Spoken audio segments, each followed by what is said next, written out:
my two brothers and I, we used to build cars, and we were working on mine, and we took it to an upholstery shop. It just needed upholstery. Well, he took a year to do it. Well, meanwhile, we didn't want to start a new car, and we were got into go karts. That's when go karts were going good. So we started racing go karts, and then we bought the go karts from Troy Ruttman, and we got to making accessories for the go karts. So we sold them to them, and it did real good. And then one day Troy come back from California, and he had a little bike with him, and he said, "Here, put this together for me." So we did that. Boy, it handled terrible, and so we decided we'll build one. So we bent one up and welded it and put it together, and boy, it ran pretty good. We took it over to him. Oh, he said, "I'll buy that." Okay, well, that was the first year of us building the Little Indian, and we sold him 10 of them that year. And boy, that was a good part-time job for us. The next year we made 100, and they were having a little trouble selling that many, but and then we started advertising in Boys Life, and we started getting inquiries about them, and we started selling them. And we'd build them at my house, and we'd pack them up, take them over to my mother's house, and she'd call the trucking company, and they'd come out and pick it up. And we were doing real good. We had stuff in my dad's garage, and in my garage, in my basement, and we bought engines from the Clinton company. And we'd go over there, we'd buy a pallet, but we'd take them all out of the pallet, put them in my pickup truck, and we took them home. And then we decided, boy, this wasn't good enough. You know, we had to get out of the house and everything. So we rented a little place in Taylor. And my brother Regis, he was in school yet, and incidentally, he was making some parts in his class in school, and he now the teacher was smart. He knew what he was building them for, but he says, "You can't make them. You've got to have guys work for you, and you're the foreman."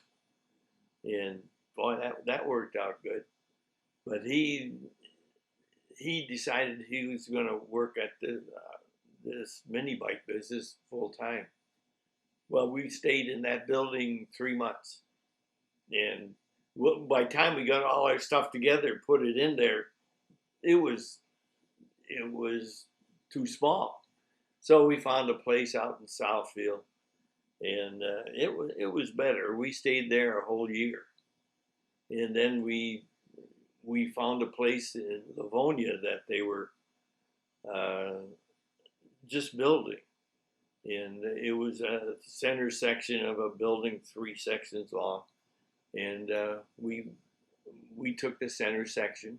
We went there, and we were really doing good by then. And then from there, the guy next door to us, he moved. We took his building over, and then we had another building built behind us, and then eventually we had rented a building on the next block. But that was the beginning of it, and we made 60,000 mini bikes. But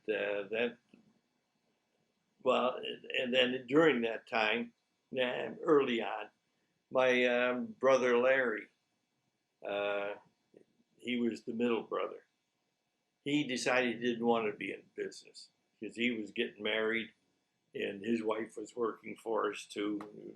So we bought him out for a pickup truck. We bought him a new pickup. We made the payments on it, So there were just the two of us in it then.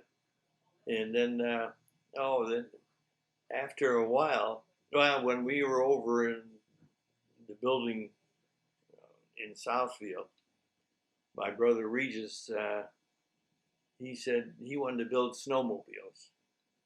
And they were just starting that. And a big competitor of ours, the Rupp, he was building them. So I told him, no, we got to make these go, and we don't want to add on to it. So I bought them out, and I paid $20,000, I believe, and that was a whole lot more money than the pickup truck that we gave my brother. But he went on and built the snowmobiles, and I meanwhile got some extra partners in. I had an old friend that was an accountant, and so he came in as my finance man. And then I had a old friend. He worked for the post office, and in the meantime they were working for us part time. But then I made him a vice president, and he came into the manufacturing end. And he and Ernie was the accountant, and then we advertised for someone good for the marketing, and we got a marketing vice president, and I gave them all part of the business. And then we went on, and we did good in 68, 69, and then 70 they started dropping. Honda brought their bike in, and it was they were selling it pretty cheap, and it was a pretty nice looking bike. But it was proven later that they were selling them below cost. And that was with the idea that if you had a mini bike, a Honda mini bike, when you were a kid, you would buy a Honda motorcycle when you got older. But they pretty well wiped out the whole industry. There was 100 manufacturers at that time, and we ended up in 71, 72. It was just getting worse. And then I sold the business, and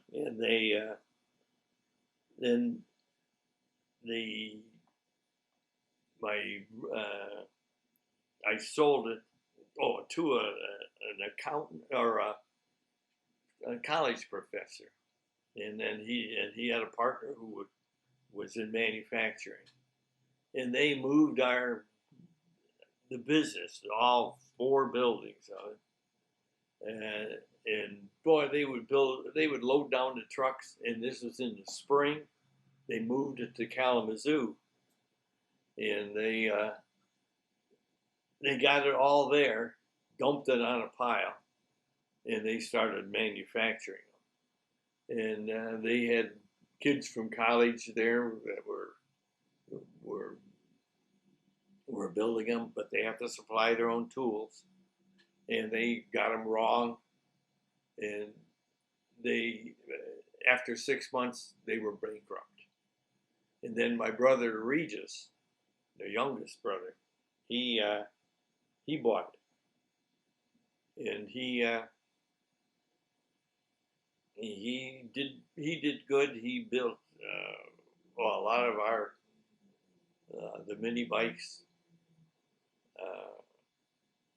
And meantime, I got into a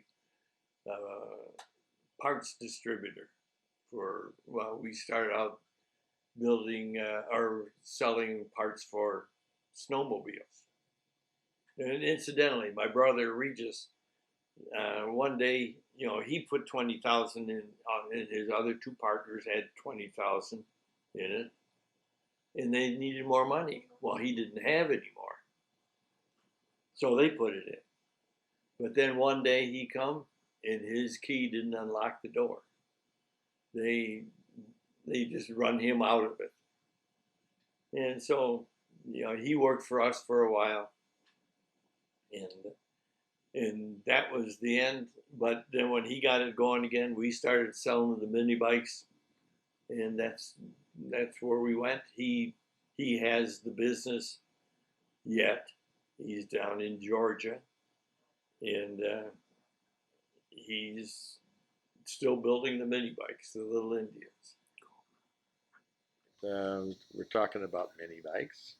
How they started? Well, actually, it started when we were building cars, race cars, or yeah, hot rods.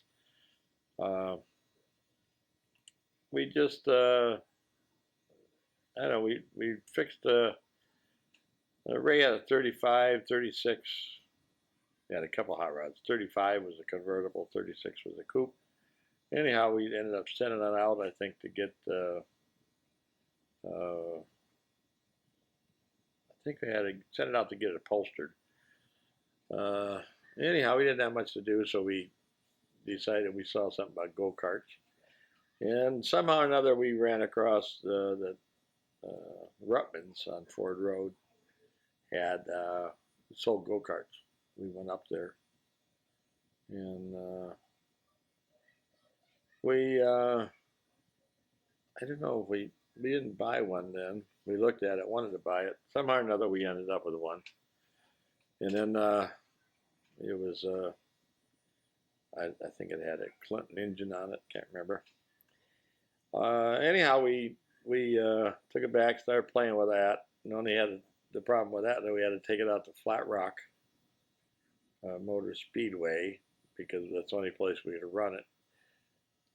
No, take that back. We ended up not getting to Flat Rock. We got halfway there and we went into some kind of a Kmart or some store's parking lot, and we drove around the parking lot. And somehow or another later on, we found out if we would have went farther, we would have got to Flat Rock Motor Speedway, and they let you drive around out there.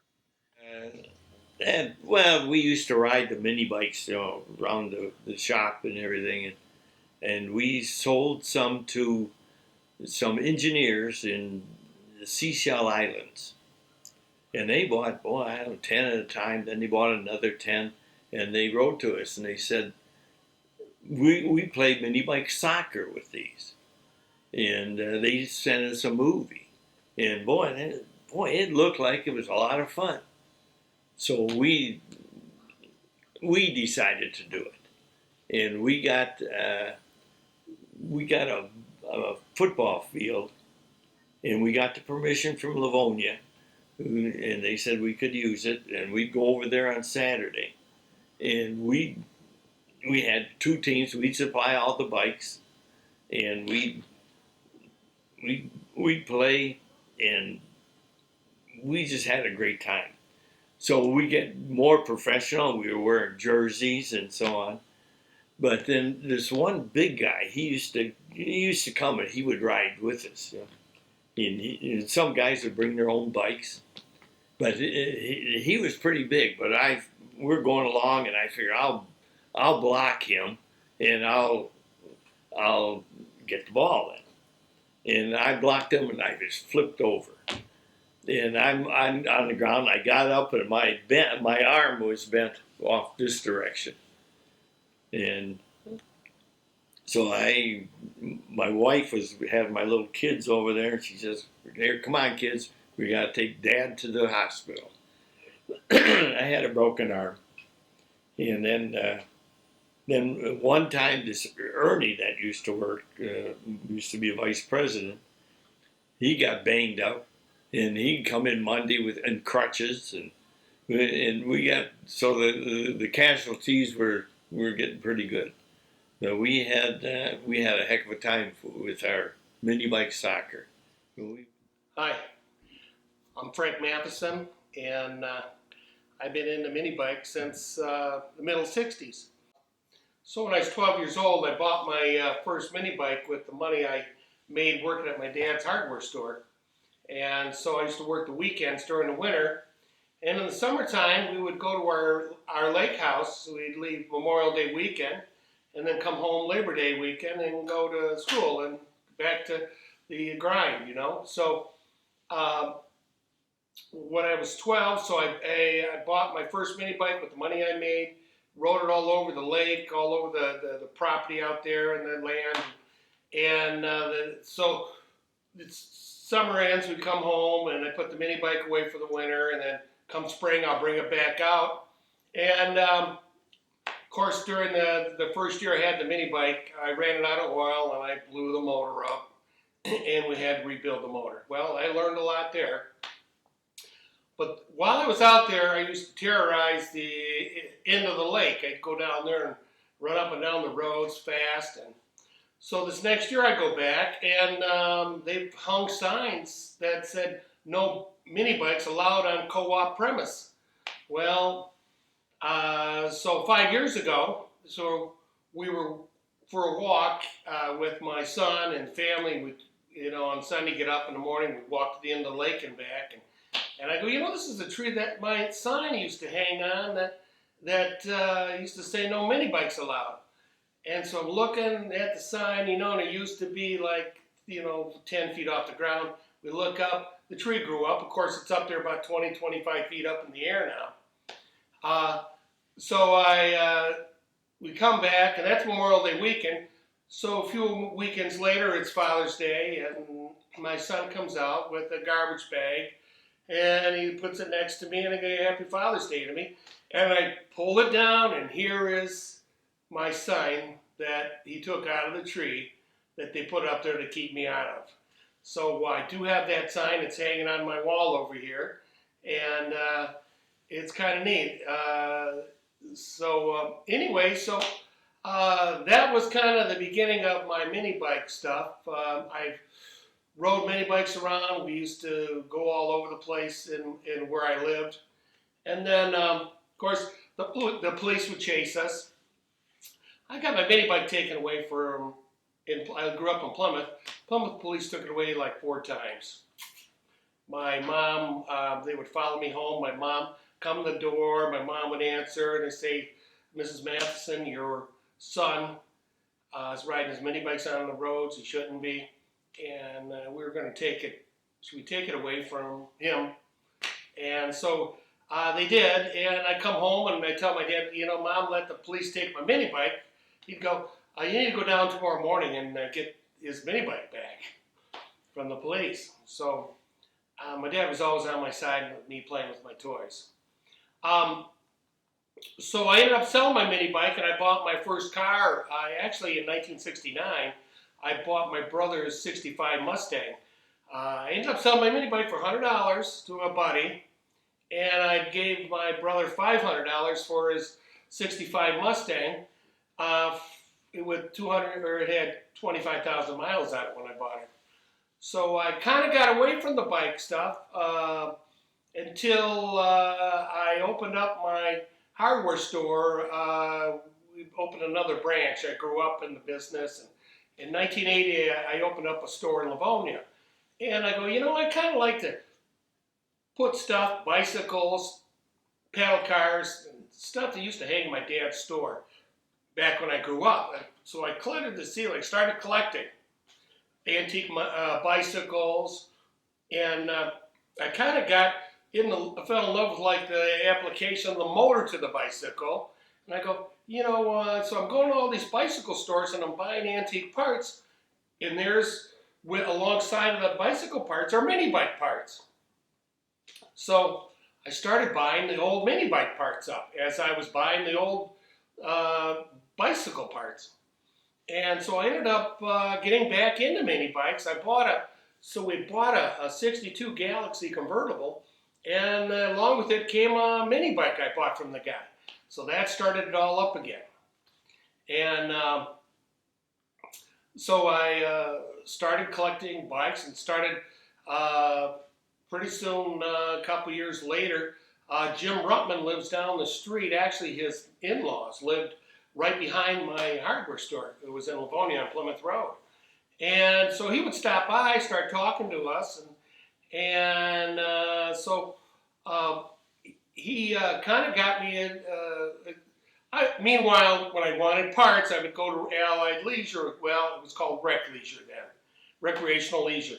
I'd go and I met Ray and Regis Matrina there, and actually met Regis from Ray and also from Jim Ruttman. And that was the late 80s, early 90s. And so I started, found out that Regis had a shop right around the corner from me off of Plymouth Road in Merriman. And I started going over and hanging with Regis over there in the early 90s. And so we got to be pretty good buddies. And in spare time, I'd go over and go through all his stuff. I ended up buying a lot of old parts and stuff. And then about 95, I had Jim Ruttman out for dinner at my house one night. And he brought a dish pass, which was a stack of Ruttman stickers about 2 inches thick, which was really cool. I still have the stack. So I got to know Regis and Ray, and I'd go in there and Regis was building the bikes. I go, Regis, why don't we build a chopper mini bike again? So I ended up coming in the evening sometimes and helping them out. We ended up building, it was finally in 98, produced the Outlaw 2 chopper mini bike again. And so I ended up buying, I believe he made 50, I ended up buying the first 25. And I still have number 1, 2, 3, 4, and I think number 13 on the Outlaw choppers. And number 1 is on the shelf back here. We finally put it together totally for the show at Autorama last year. We had a Lil Indian tribute booth down in the basement of Autorama, which was really nice. And that's why I ended up repurposing. Behind me is used to be a sink display at my plumbing hardware store I built, and I repurposed it into a mini bike tree. And so the signs, I made these LED signs, which aren't lit on the top right now, but we'll light them later.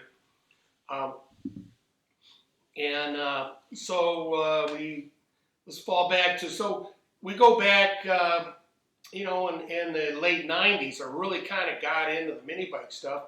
And Jim told me where he got a lot of his inventory for parts and pieces. So I ended up going to this warehouse in Ohio. I ended up buying a lot of stuff from there, which, we have a lot of inventory on parts, which we'll be selling on our website now. Original Cherry Japan products that were Cherry Japan made a lot of parts for the mini bike manufacturers. They used to sell them to them. Grips and rims and cables and different parts that they would use, brake levers, stuff like that.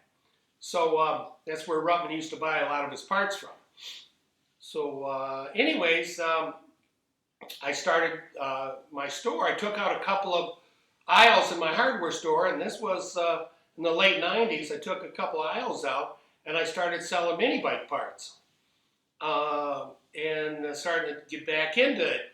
So I started the old school mini bike thing, and we started putting on shows. And I think the first show was about 2004, 2005 was our first mini bike show that we called an old school mini bike show.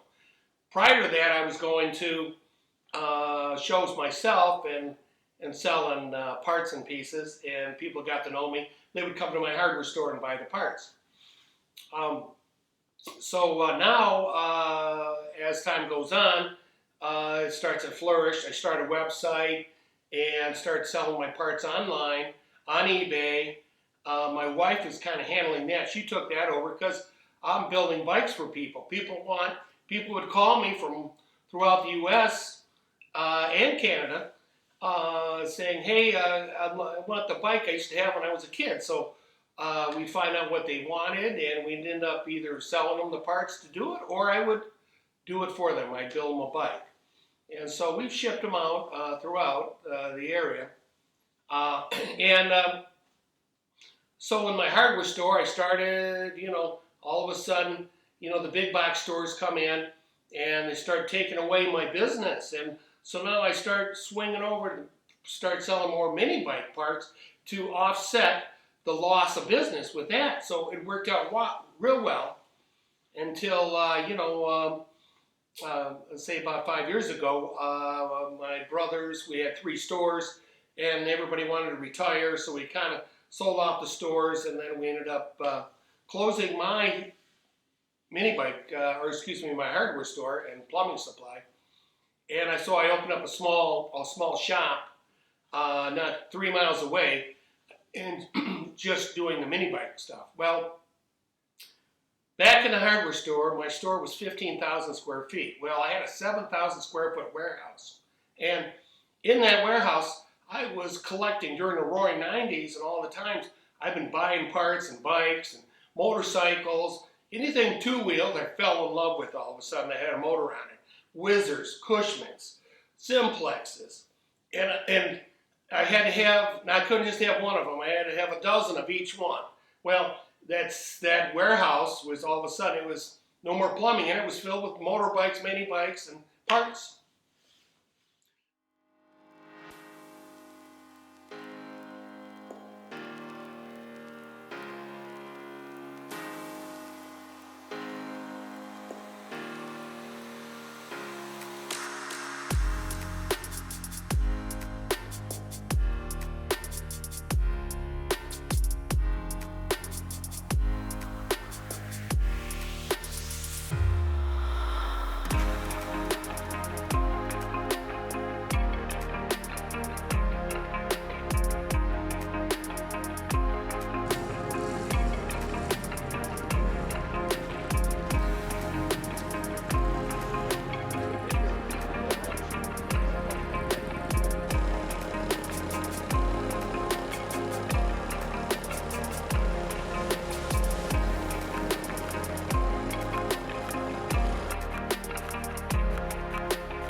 We decided we wanted a wheel designed, and I drew it up, and it was a nice wheel. It had 4 big spokes in it, and we gave it to we had a guy working on machinery, making on working on dies and so on.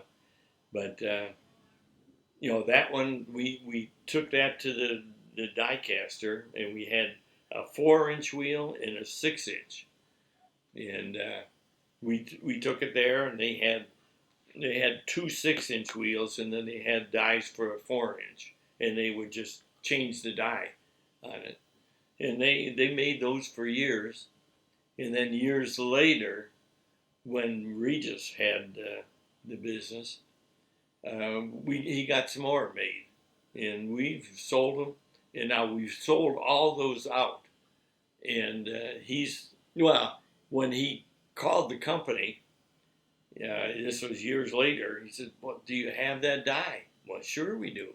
They dug it out and they started casting them again for us. But then now they're all gone, and they sell for $100 and a quarter a wheel for used ones. But then about that time, we had a disc brake we were working on. We bought some from the company, and we put them on, and they worked pretty good. But then we decided to redesign it, and I drew it up. When we got them back, we got some, and the back was a little weak, so I put some ribs in it, and we got more of them back, and it was still a little weak. So I put 2 more ribs in it. Now those units sell for $150 to $200 a piece because there aren't any more. There's no new ones. So that was the story of the break. Okay, after we got moving a little bit farther along, and Jim was welding up all our frames for us, and I was happy because we were getting frames that we could actually paint and put together. Jim, uh, they had the store, and they were still selling, but there was a store in a corner, and they bought that store and got into motorcycles. Troy was in motorcycles before, and then he got out of it, and then they got back into motorcycles. And Jim decided that that they were selling our mini bike, but he figured that if he built his own mini bike, he could just make more money. And I guess everybody figures the bigger you get, the more you make money. So anyhow, Jim decided he was going to build his own mini bike, and I went over there one day, and he bought himself a diacro bender. It's a hand bender. Well, uh, and anyhow, he showed me that he had this. He designed a frame, built it, and I didn't think much of it, but he did, and he started making some. But the frame had some flaws. One, he had a single tube down the front, and I never thought about too much of a single tube because you get problems with vibration, and but anyhow, it's what it was. And he, for an axle bracket, where we had, now by this time, Little Indian had dies. We actually had dies, for different parts, motor mounts, the axle brackets, the fork plates. We built dies, and I was in the die business. I learned die. I learned tool and die, and so anyhow, Jim on the back of his, he ended up taking a washer, and he welded a washer in place, and that was his spot where he moved to put the axle through. And I didn't think much of that, but hey, it was Jim's thing, and Jim was building mini bikes, and he ended up getting a lot of stuff, like the seats and stuff from the same people we did. There was no secret, what we were doing, and we helped out, and then I think where the big difference was is that he started having a problem with his frames breaking, and because we talked about it, and I I talked him into doing the double loop, and I had some ideas I wanted to do on ours that it was hard for us to, as Little Indian, to make big changes, but because now we had multiple different models, we didn't have just one. And a lot of the stuff we tried to do along the same line as what we had. But I had different ideas, and just didn't have the time to do it. And so when Jim started deciding he wanted something different, him and I talked. We used to sit around at night, middle of the night, talking about all kind of things, and we came up with uh,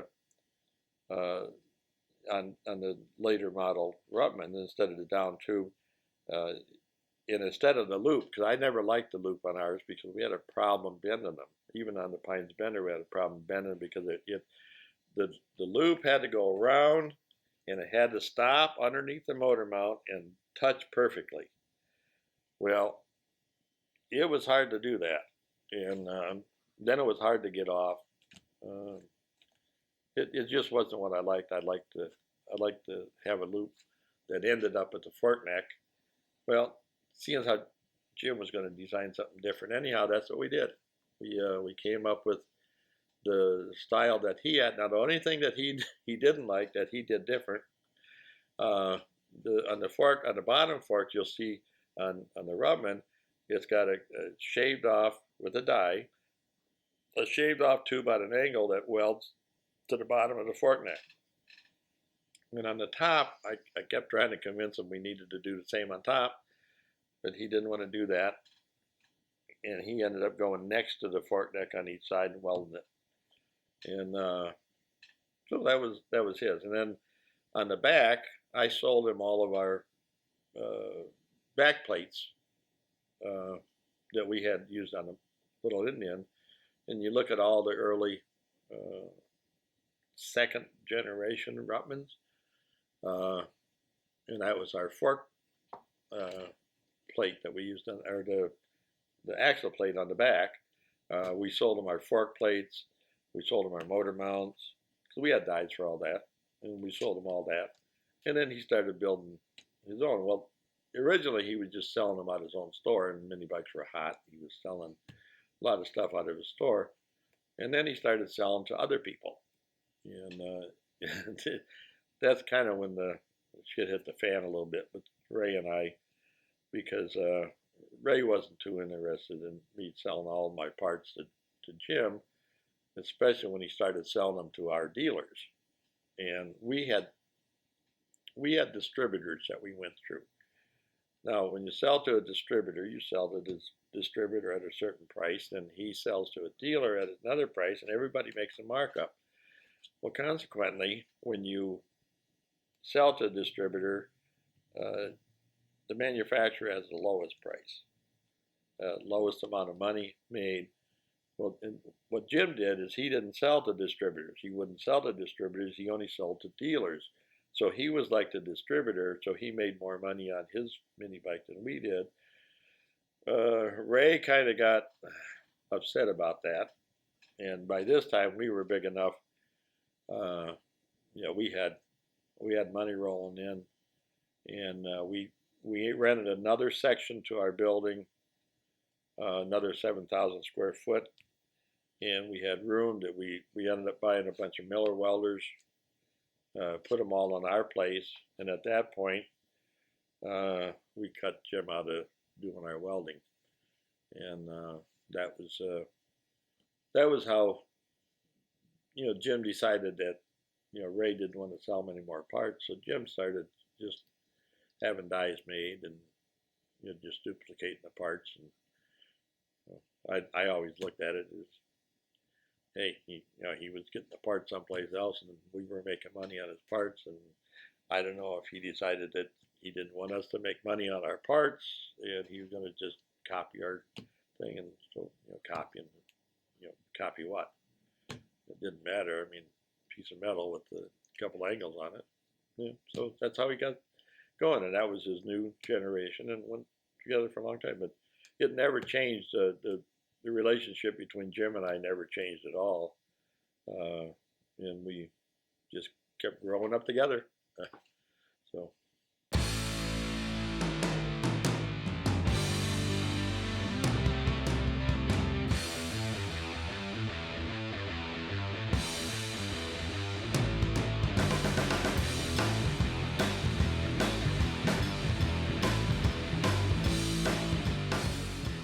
Yeah, so back when we started these shows, I realized that from doing all the shows with my plumbing and my hardware business, that brought business into my stores back in the 90s, 80s and 90s.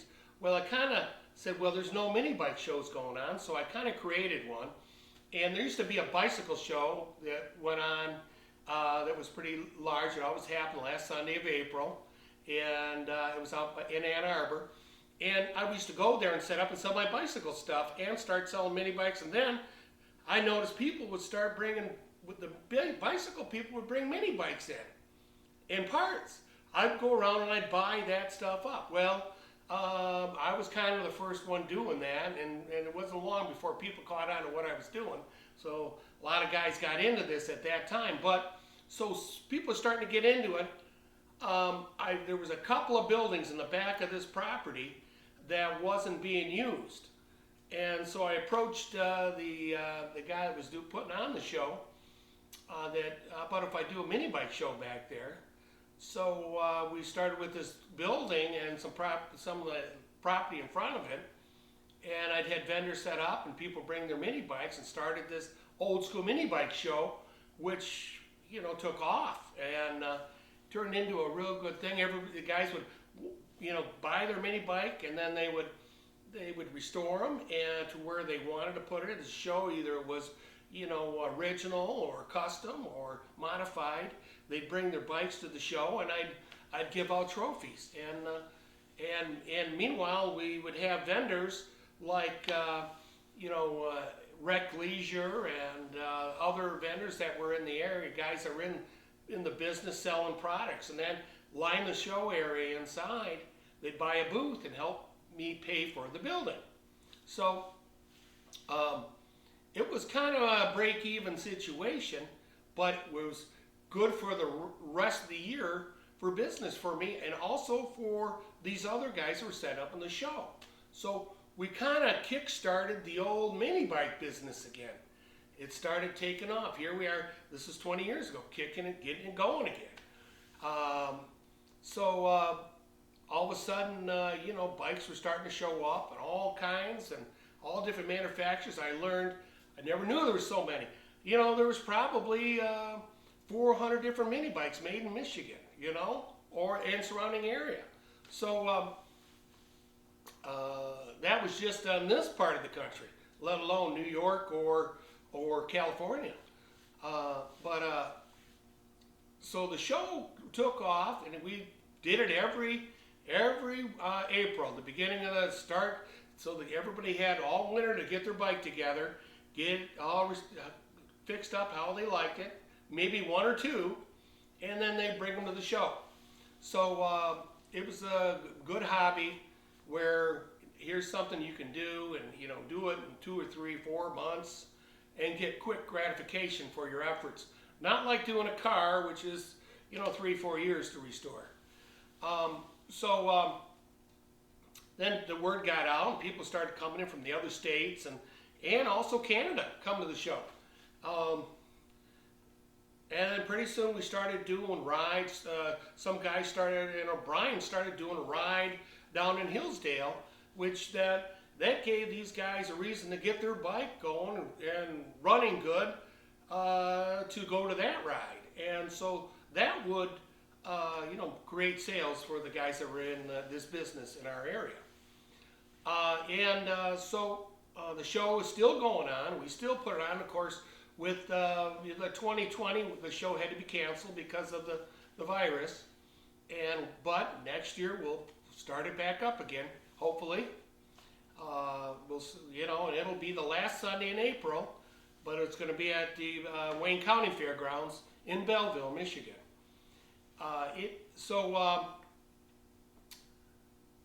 That's kind of a great thing because the people coming bring parts in from all over, so it's a great place to go and pick up the parts you might need for the bike you're restoring, or buy more bikes. Okay, we want to talk about Jim Ruppman. Well, actually, Jim and I ended up becoming extremely good friends. It started out because Troy asked us to build a race car, a stock car.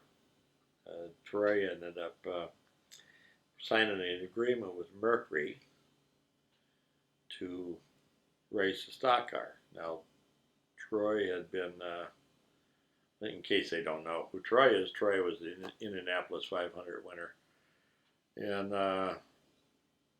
so when he came to Jim and I, wanted to know if we would build him a race car together. I thought it was okay, except I didn't know anything about building a used stock car. And Jim says, well, his thing was that he was always interested in, was there any money in it? And so Troy says, oh yeah, this is, we'll get everything from Ford Motor Company, everything we need. We're gonna end up getting equipment from a place down south called Home and Moody. All we have to do is put the thing together. They're gonna give us a car. It sounded really good. I didn't have a lot of time because I was building mini bikes at the time. But, at night, I like to do things different. So anyhow, Jim and I said, okay, we would do it. And so Jim and I started working on this race car that we didn't know anything about.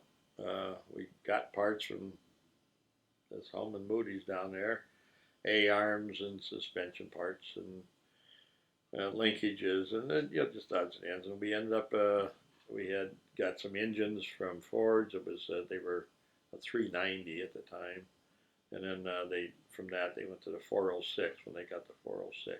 We got it started. We got the thing put together. Had no idea what we were doing. Ended up taking the car. They wanted to be run it at Atlanta Motor Speedway for the first race. It wasn't done, but we drug it all the way down there. We had a few problems, and we couldn't figure out how they got the tires off because the big tires wouldn't fit under the fenders. They said you couldn't touch the fenders. Anyhow, we got through that and ended up making no money. When we got back, Jim says, boy, he says, there's no money on this, so he quit. He decided he wasn't going to be doing that. He was going to be doing something else. He used to do a lot of stage work, set up, like at Cobo Hall or any of these Fisher building, any of these big shows that they had. He would go down there and make some really good money, and he had a friend in that union, and so that's where he went. He ended up going doing that, and I ended up getting stuck working on the car, and we took it to Milwaukee, and just Troy and I, and so anyhow, in between I was still building mini bikes, and I'd weld up enough stuff to let my brothers paint them, and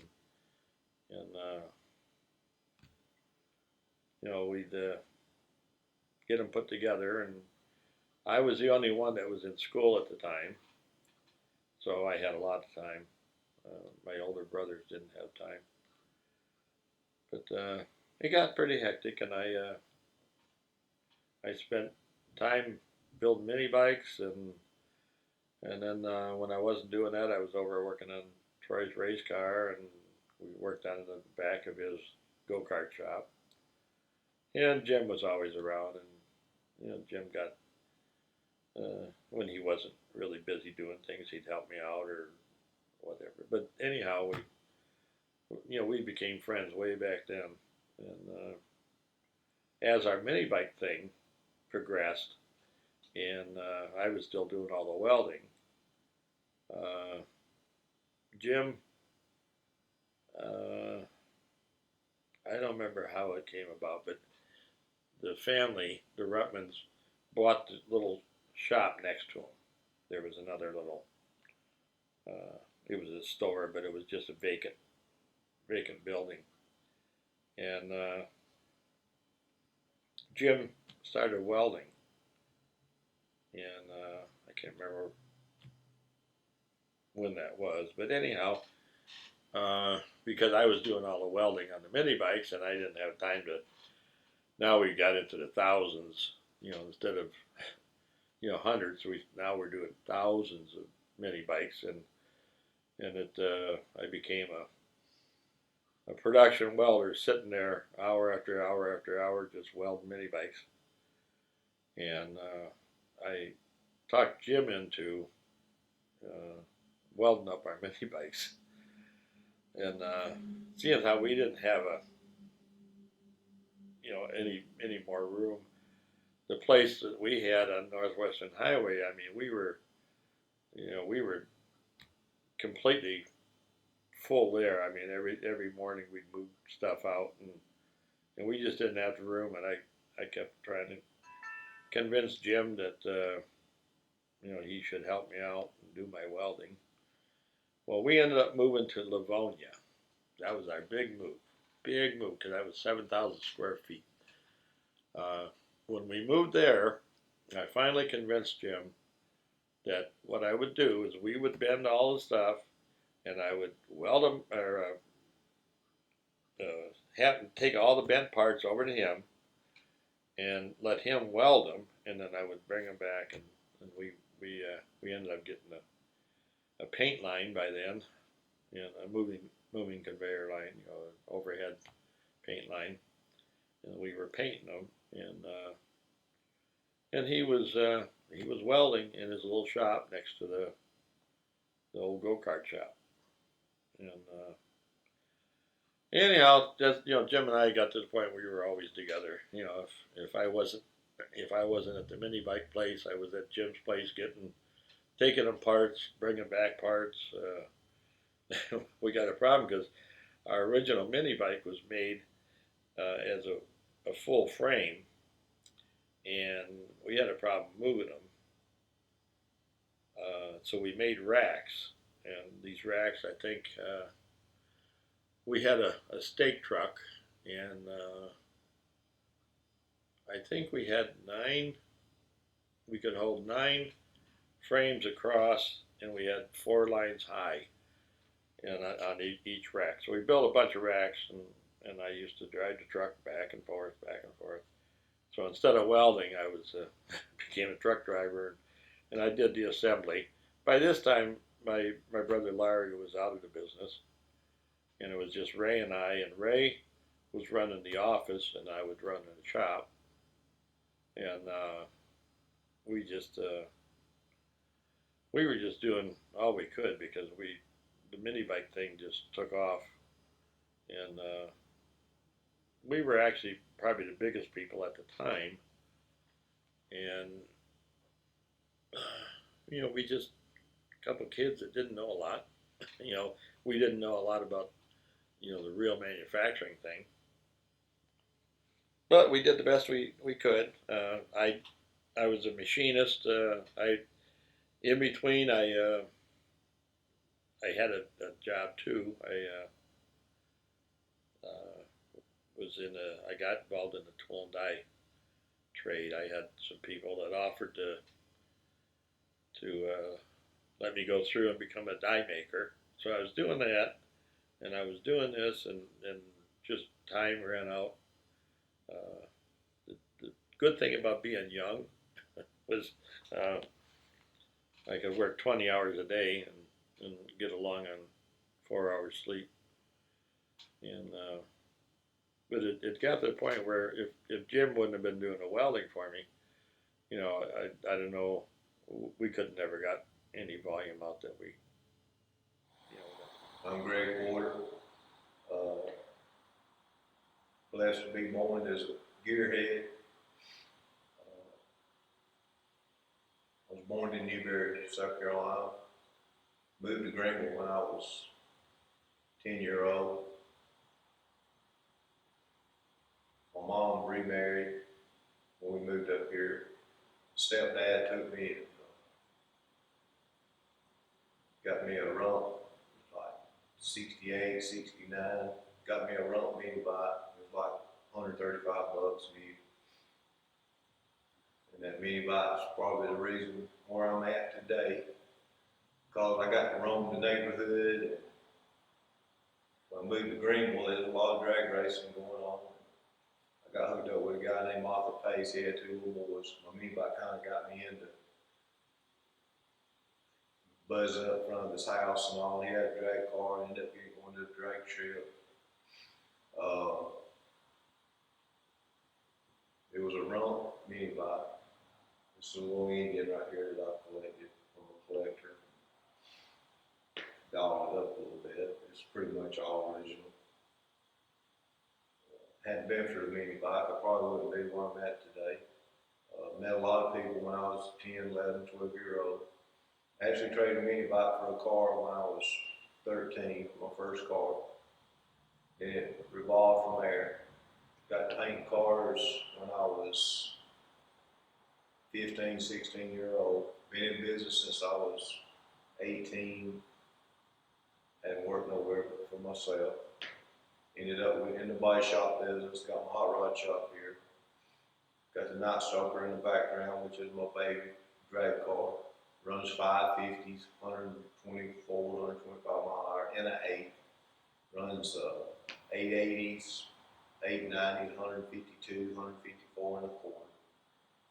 Got my circle track car over here. I circle track race for years.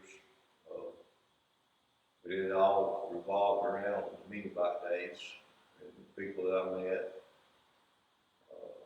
It's been a good ride. Been a real good ride.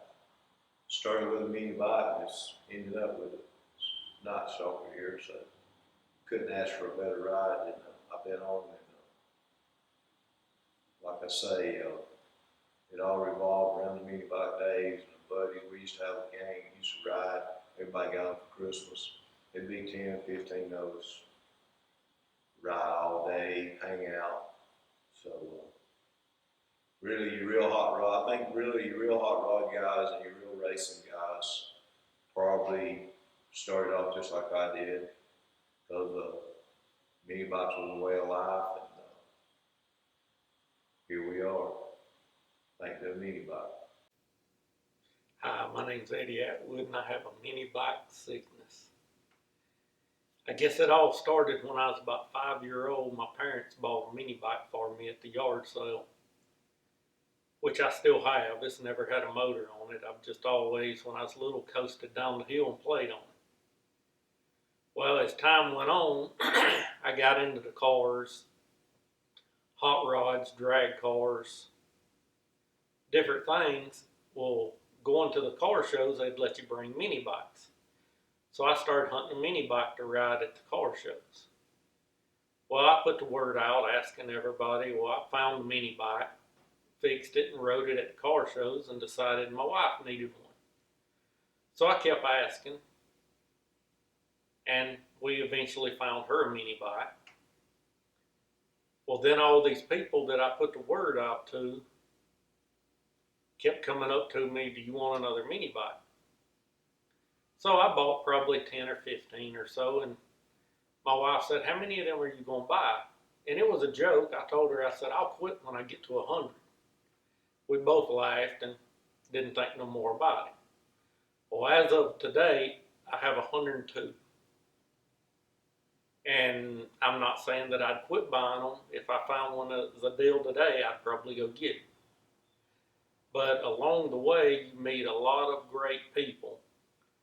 Because of mini bikes, I have friends now in Washington State, California, Ohio, just all over the United States. There's a lot of good people involved. Well, one story I can tell that somebody I met, I had found out about a mini bike in Georgia, and I called the guy, and we was talking, and he said, well, I'll meet you at Commerce Dragway.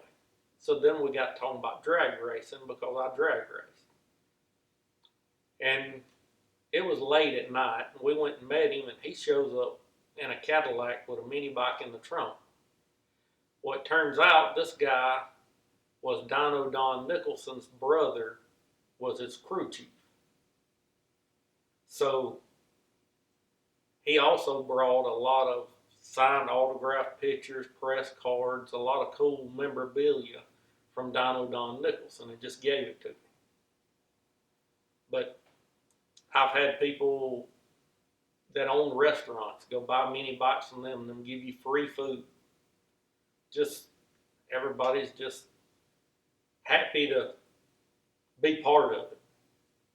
Each and every mini bike I have has a different story of who I met along the way, where I found out about it. At one point, I even had a shirt that I wore. It said, I buy vintage mini bikes. I've bought mini bikes at restaurants before. People just come up, do you really buy mini bikes? Yeah, well, I got one in the barn. I've bought several that way. These here are a few of my Lil Indians. They're probably some of my favorite. They're just so small, they're cute. Kid, when I got the mini bike when I was about 10-ish year old, I got it like end of summer. And actually still lived in Newberry. We moved to Greenville. When I moved to Greenville, I was kind of a stranger, so the mini bike got me out and about all through the neighborhood and met racing people, friends. It was summertime. I was starting new school and all that. But anyway, by Christmas time, they was probably at least 10 of my friends got mini bikes for Christmas. And there's even these twin girls got one, and they rode double. They had a cat. They got a cat mini bike, and they rode double. It was cool. But there'd be 10, 12 at a time we'd ride. And, it's kind of like a motorcycle game, to be honest. And it got me connected with a bunch of racing guys. One of my heroes till this day I met because he had a drag car, and on Saturday morning he'd crank his drag car up, get ready to go to our show, Starlight. I'd buzz up and down the road on that mini bike. He had two little boys, one was 1 and one was 2. They come down there and talk to me, so that mini bike helped me get into the carport where he was working on that drag car. So then before you know it, I was 12 years old, I was riding to the track with him. And then one thing led to another, and me and him become good friends. We're good friends till this day. He's probably 15 years older than I am. And so the mini bike has really connected me with a lot of people, and it's put me in where I'm at today. This is what my sickness looks like. I've been collecting now for about 10 years. Each and every one of them's got a separate story of who he come from, who I met along the way, how I found it. You know the sickness is bad when you have to build a whole nother section onto your shop just to store them. But eventually, as time goes on, I plan on fixing them. Maybe ride with the kids and just enjoy them. That's what they're meant to be. That was, but you know, the old people were interesting because they know I had a little Indian just like that. Well, you know what? It was a little Indian, but it wasn't just like that. I don't know. You know, they don't remember either. But it was a little Indian. They remember that part. Yeah. Yeah. You know, and that display was nice. It had an upright display in the middle. Yeah. With bikes on it. Then they had starting on one side, the oldest one, and then it went on around and around. Yeah. And then the newest one was on that side. And boy, I wasn't too enthused about going there, but I was like you. Boy, when I went, that was it. Well, I'm glad I went now. I mean, I don't know if they're going to have it next year. You know, Frank put that on, I guess. And I don't know if they're going to do it again next year. But he's liable to have it at Fugo. well, I'll tell you, if we're still around, maybe we ought to go. Yeah. 'Cause I'll tell you, I'd like to meet that old guy again. Because I should have wrote down, you know, at the time we were signing all these things and everything. And it amazed me, that was something else that amazed me, is people go, oh, I need your signature. You know, they knew who we were. Yeah. Yeah. I never thought I did anything special. Do you remember our 2-speed transmission and what Yeah, how we got that going? well, we got it from Mark Goodell. Yeah. That's right. He had it stuck away someplace, and he thought maybe we could use it. And he had a wrap-down spring that he used that broke constantly. That was a bad thing. He used the wrap-down spring to use it to shift speeds, and there was no way that you could use it. So that's when I started working on it with different clutches, and finally got it set up with 2 clutches, and it worked out. Actually, eventually worked out extremely well because I could change springs to either engage it really hard, you know, like when I built the ones for the drag race guys, you know, and they go down the track when it's shifted in a second and pull a wheel off the ground. Oh, that was really neat. And they'd run 55, 60 miles an hour. And then I started putting a wheelie bar on the back for them. Oh. You know, they were good. But Well, when we got that going, everyone copied it. yeah. And so we sent a letter to Rupp. Well, we had Comet started making them for us. And Wow. because they started making them for us, we had an obligation because they were paying us a royalty. So we had to make sure that somebody else wasn't using it without our permission. But we sent a letter to Rupp to cease and desist. Yeah. I And- remember that. And we didn't hear anything for a while, Then we got a letter from him. We will cease and desist. And then after that, they came out with the torque converter. Yeah, the little torque converter that they came up with. Yeah, Yeah. which actually, eventually working out, really better than the Oh, used yeah. to be. Less money, less complications. Oh, yeah. And, Yeah, that was. anytime we had the two chains, I mean, you had the problem with the chains, but we had that worked out. They actually worked extremely well. Then when Comet made them, under our agreement, Comet actually made a really good one too. Yeah, but there was those two chains that run down there. Yep. One was a little shorter than the other one. Well, because there's a difference in Well, ratio. I know, but you couldn't get it right. It was. I don't know if I ever told you this. This is when I was in Lansing, but there was we had the retail store, and there was a lady who came in, and she had one of our mini bikes. It was a newer style with the two-piece frame, and she came in and she wanted to know if we could fix it because it quit running, and so I told her, I said, well, we'll put it in service and we'll see what we can do. And when she left, I went back and looked at it, and I looked, and first of all, both the front and rear tire were balled down to the cord. We tried starting it, and it had spark, but it just wouldn't do nothing. I had the guys pull it down, and it turned out that the Tecumsehs had the crankshaft go right through a reamed aluminum hole in the casting. There was no bushing, no nothing. Just they reamed the hole, and they put the crankshaft in it. The hole was so wore out that it was flexing, and it couldn't get a spark because the crankshaft was anywhere it wanted to be because the hole was so big.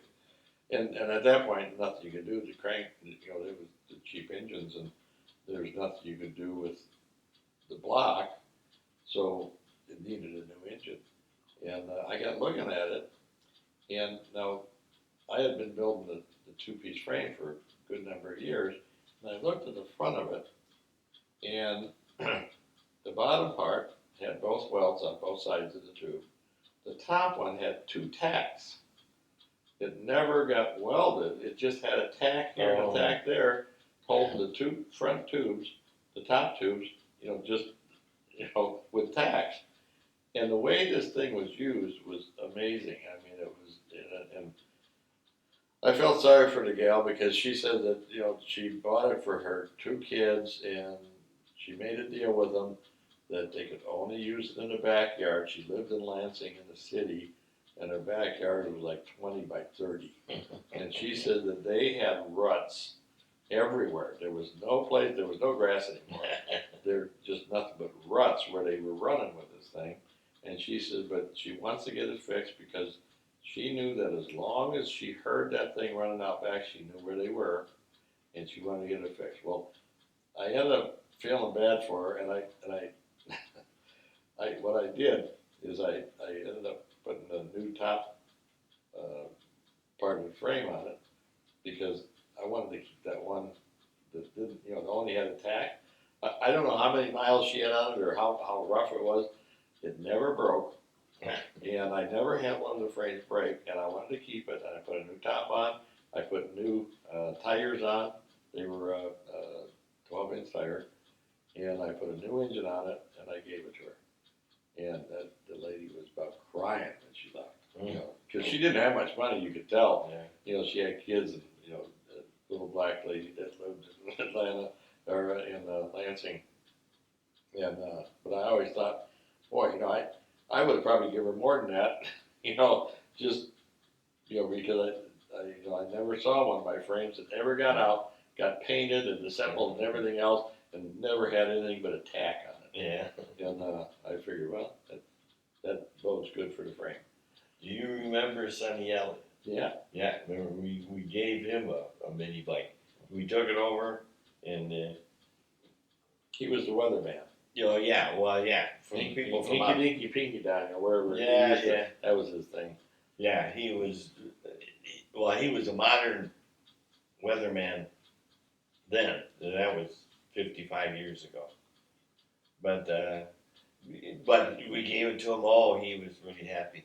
And then he started it up, drove it onto the elevator, went upstairs, and drove it onto the set. And there was years ago or years later, I ran into him at a restaurant, and I was talking to him about it. He said, "Yeah, boy, I had that. I used that for everything." And then one day, I went out to my shed, and it was gone. Someone had stolen it. Yeah. You remember Ricky the Clown? He was another Yeah, one that, oh, yeah. on Detroit new TV stations. Ricky the Clown. Remember we made him the plaque that went on the side of Yeah. it to say Ricky the Clown and all that stuff. And he was another one that probably used it forever. Yeah. And him with his big shoes. I remember his great big shoes on the foot peg. Yeah. Then, remember the Thanksgiving Day parades that we ended up running the mini bikes and one of the horses spooked Gary or I forget what the deal was. Yeah, well, we used to ride him around. There would be 4 of us, and there would be 2 dressed as convicts and 2 as cops. And we had the old beans and bags on, or the top hat. Yeah, Big funny round hat. yeah. And we chased each other around, and then we had a firecracker that we'd stop and you'd touch it to the spark plug, and it would explode. And we'd get all excited when we going down the road. And then it was at the end of it. Yep.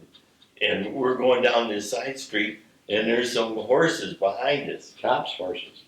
Police horses. Yeah, was it? Yeah. And they got excited, and they're chasing Gary. Yeah, Gary was one of the guys dressed up as a crook, and they had the horse ended up. He was gaining on Gary, and Gary looked around, and Gary ended up dropping the bike, running off, and the horse about stopped the bike. But that was something else. Yeah, then we couldn't get one started. We pulled down an alley, and the guy comes up, and he says, "Oh, here, you just come down here. I'll take care of you here." He was trying to get our bike out from us. We said, no, we'll get it. But they gave us invitation to the next year's. Yeah. One time quite a bit. I remember when Gary and I drove through Geiger's drive-in. When we got the Geiger's was remember Geiger's was the hot rod thing where you drive through and then they got to the point they didn't want drive-throughs no more. But Gary and I got in line. We drove through with the mini bikes, and then they chased us out because we drove through with the mini bikes. Do you remember that twin engine? Yeah, the original one I built was a Mini Mate, and I built it in Lansing, and that had the twin Deco Grand, which is the old Continental engine, and the Continental had a slant forward, and I wanted to get something that would run fast, but Deco had a kit that you could put a bigger manifold, different exhaust, different carburetor, and they would pump out about 8 horsepower. They used to use them on quarter midgets. And I started selling mini bikes with Deco Grands on them. And I had, I rated them as 5 horse, but boy, they just outrun anybody's 5 horse around. But on this twin, I ended up building a twin engine that stretched out the frame, and I ended up I ran it with Elke. Oh yeah. And boy, the thing would spin the back tire. It was wild, but then I had a straight pipes coming off each one, and it was running rich, and when you back off, it blew flat off there. But that ran good. We ran it at one of the mini bike meets that we were running, and we ran an open class against the Hondas and all that, and just tore them up. And the thing was, the way that the thing ran, because on the Mini Mate I had the straight forks, not to bend forward, and they handled real well. And I had the Schuster brothers driving them, and boy, they were good. and they're the guys I took to California to run. But anyhow, that thing ran good. Then when I took the Little Indian back over, I built some of them because it was the same frame. I built some more of those, and most of them I used the Deco engine on, but I don't know how many I built. Maybe, yeah, I don't know, maybe 30, 40, 50. I don't know. I don't remember. But there's not. If there's any of those around, it would be made. If it has the straight forks, it would be the Mini Mate, and if it had the kick forward fork, it would be the Little Indian. But that was those things ran. I remember I think who did we? Somebody we took it to the drags and ran like 60 or 65 mile an hour, or sometime in a quarter, and it went straight. And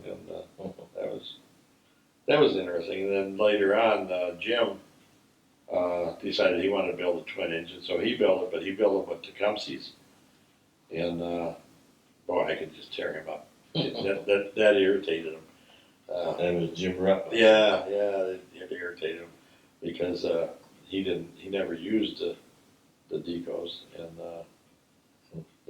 when we went out and run, and then in the mini bike things they had it, twin engine class, and so Jim modified some Tecumseh's, and he got them to where they were putting out horsepower, but Tecumseh had a bad habit when they revved too much, the rod would stick out the front of the car.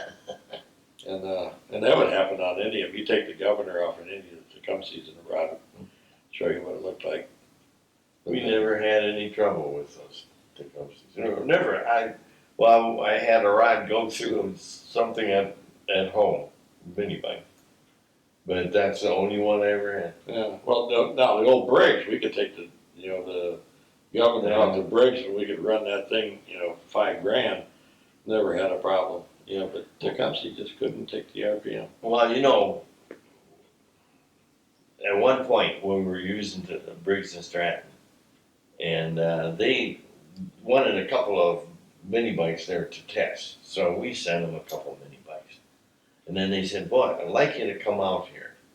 So my sales manager and I went out there, and they said, "Well, here, come here." And they got a mini bike sitting on a stand, and they started it up, and then they put a strobe light on it.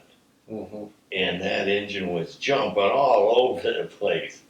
And then we went in their office, and they said, we were talking about that, and they were just worried about that. And so we went back on the plane, and the manager, the purchase manager was saying that we better look for a new engine. And the next week they had a letter that went out to every I remember that. Yeah.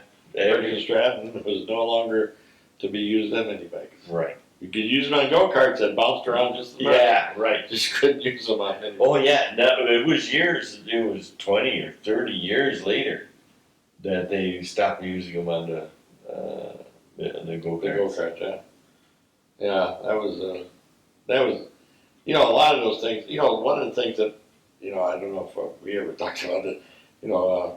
After I took back over the Little Indian, one of the things I kept doing, and we did it the same thing. Every time we made a different model, we made improvements, and that's how the latest model mini bike.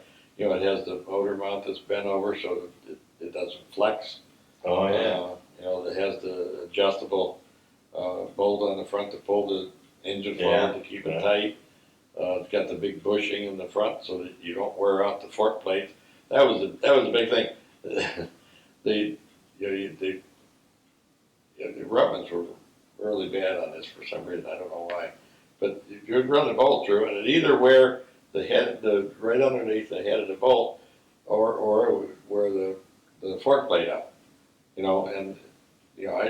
When I came up with the big bushing, you put anti-seize on there and pull it down, and you got a 7-inch bushing, and I never saw one more. No. And and then going to the small axles, same thing on that. You could run spacers in between. You tighten up the spacer all you want. Remember in the early days, people would say, "Oh, you gotta tighten the axle bolt up, and they tighten it up until they push the bearing right out. Right. Well, with the spacers with this half-inch bolt, never had that because they only went until they touched, and they could tighten up all they want. They never really bearing.